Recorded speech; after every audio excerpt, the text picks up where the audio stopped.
We are only 1 week into September and it feels like we all collectively blinked and the year just disappeared. And now we're tired and we're burnt out and we're low-key praying that the last 4 months can redeem this whole year.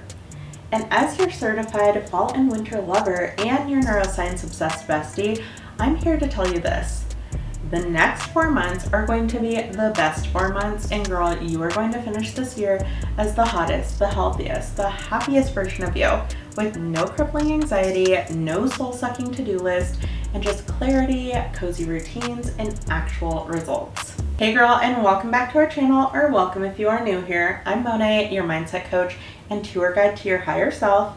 And if you're not already subscribed, go ahead and hit that subscribe button right now so you never feel lost or like you have to figure it out all on your own again. And because we are best friends here, I think that we can admit that this year didn't go exactly as we had envisioned it. Like, there were some things that we wanted to accomplish this year, and now we're 9 months into it and we're like,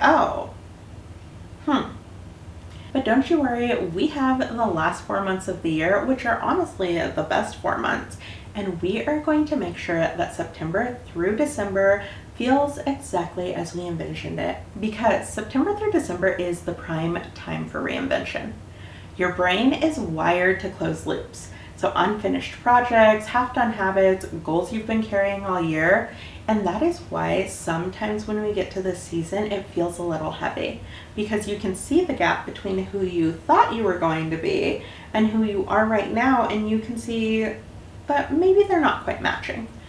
But instead of letting that gap pull you into a shame spiral and self-sabotage, we are going to flip it. And this is your internal season shift. So summer was messy and scattered and maybe super fun and social, but fall and winter are going to be all about clarity and coziness, pruning what doesn't belong, and building simple rituals that actually stick.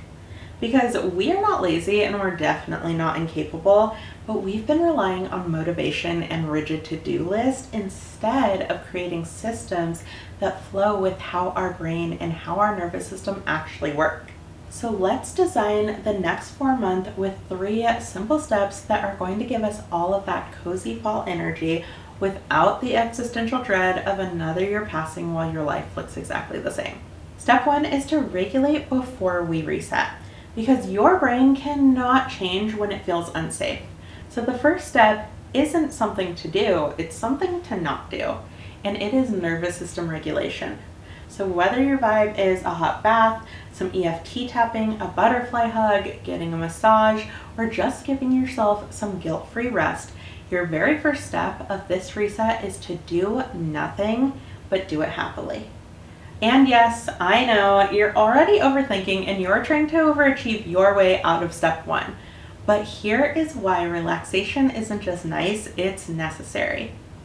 When you are stressed or overwhelmed or burnt out, your brain diverts your energy away from higher level thinking into survival mode.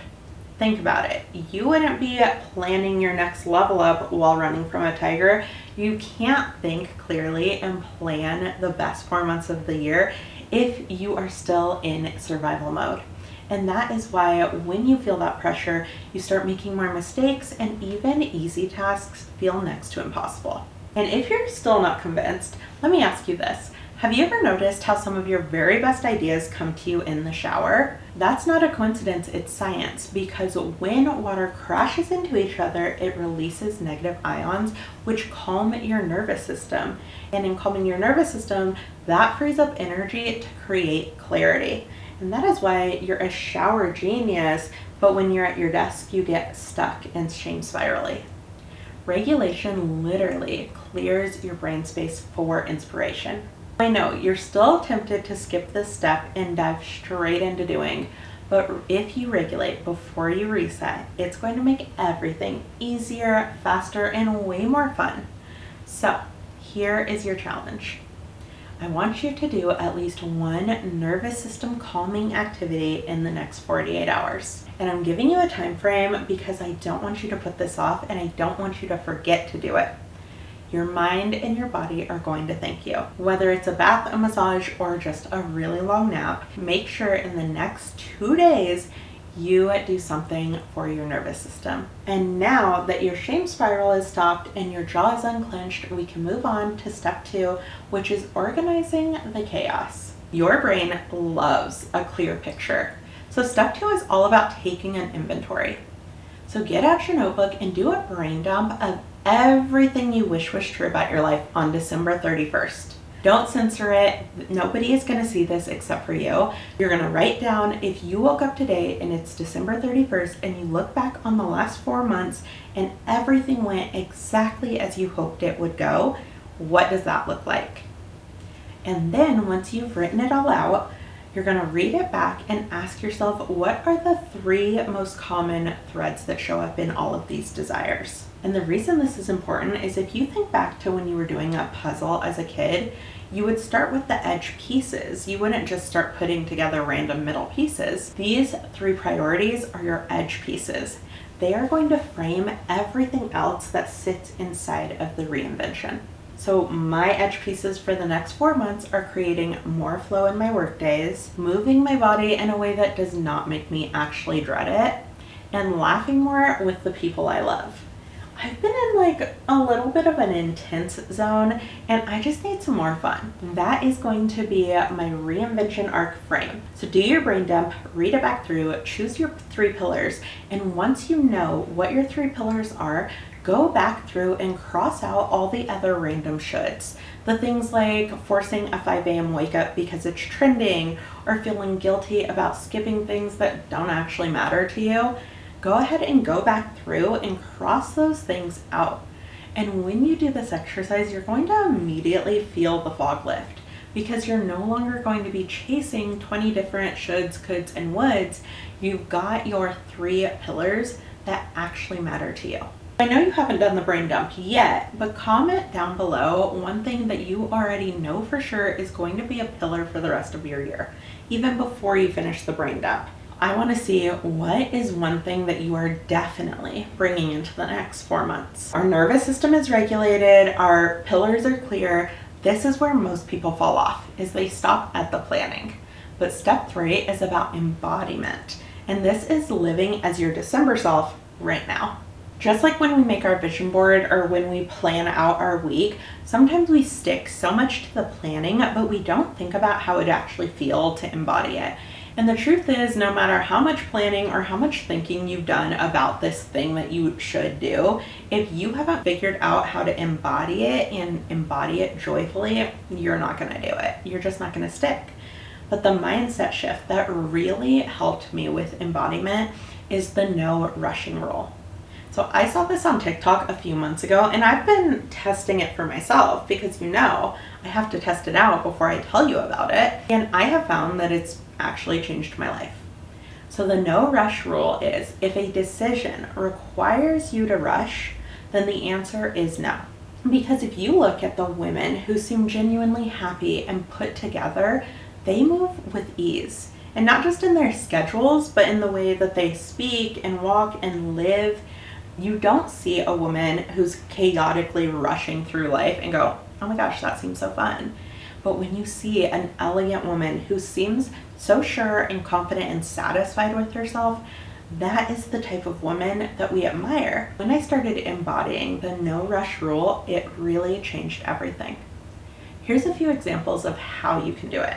Just this week, a friend invited me to a Wednesday workout. But Wednesdays are my busiest days because they're the day that I film all of my YouTube content. I also have coaching sessions and I have an accountability group meeting every Wednesday night.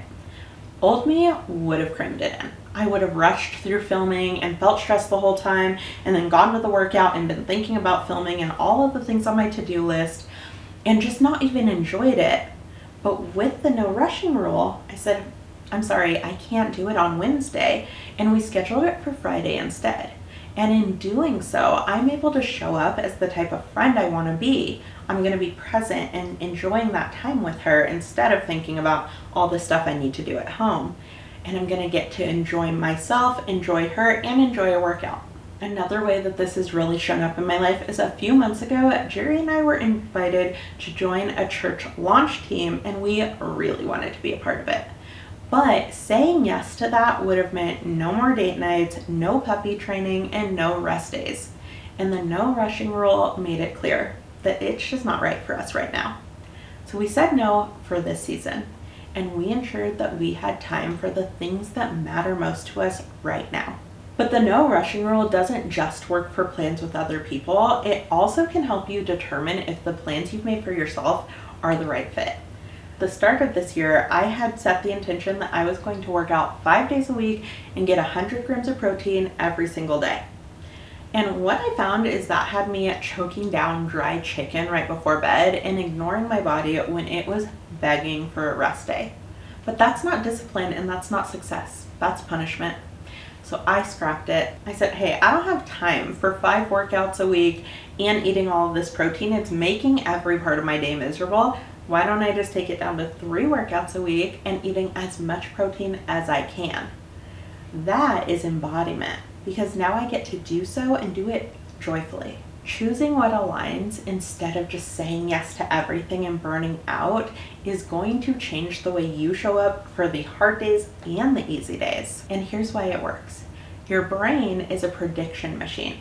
And every time you show it evidence that you follow through on what matters, it's going to rewire your identity faster than any affirmation ever could. And your higher self, she's already living in your December reality. She's already there and she's not worried about you. But protecting ease reinforces a new wiring that allows you to become her. It says, I am a woman who chooses alignment over chaos. And that is a powerful woman to be. Which leads us to the homework section. As always, choose what resonates, let it be simple, doable, and fun. Assignment number 1, in the next 48 hours, do a nervous system regulating activity. It could be a nap, it can be a hot bath, maybe you want to go on a scenic drive and give yourself a car concert. Whatever it is that is going to make your jaw unclench and your shoulders drop, go do that in the next 48 hours. And after you've done that activity, come home, grab your journal, and brain dump everything you'd love to be true on December 31st. Once you've done your brain drop, circle the 3 themes that show up the very most. These are your fall reinvention pillars. Just these 2 actions are going to show your brain that it's safe to grow and help you see what actually matters most to you. And then lastly, practice the no rushing rule once this week. Whether it be to yourself or somebody else, say no to one thing that would make you rush and notice how grounded you feel instead. Drop in the comments, what is your nervous system regulating activity that you love to do the very most? And once you've done your brain dump and found your pillars, reward yourself with a cozy fall treat. Whether it's a Linden fog, a slice of coffee cake, a bowl of soup, or even a pair of new fuzzy socks. Whatever it is that's going to give you that cozy fall feeling, go ahead and reward yourself for the start of your reinvention season. And comment down below your favorite fall indulgence, because I want to see what cozy rituals we're all leaning into this season. Girl, this is our fall reinvention arc, and we do not need to wait till January to reinvent ourselves, and we're definitely not going to give up on all of our goals just because the last 9 months didn't go exactly as planned. You and I are going to start right now, and by the time we're sipping champagne on New Year's Eve, we won't be just celebrating the end of 2025. We'll be celebrating that we already became her, that higher self girl that we were dreaming of. And I, for one, am ready to cheers to that. Thank you so much for watching. Send this video to the bestie that you want to cheers with on New Year's Eve. And of course, if you haven't already, be sure to subscribe so you never feel lost or like you have to figure it out all on your own again. And until next time, I will see you next time. Bye.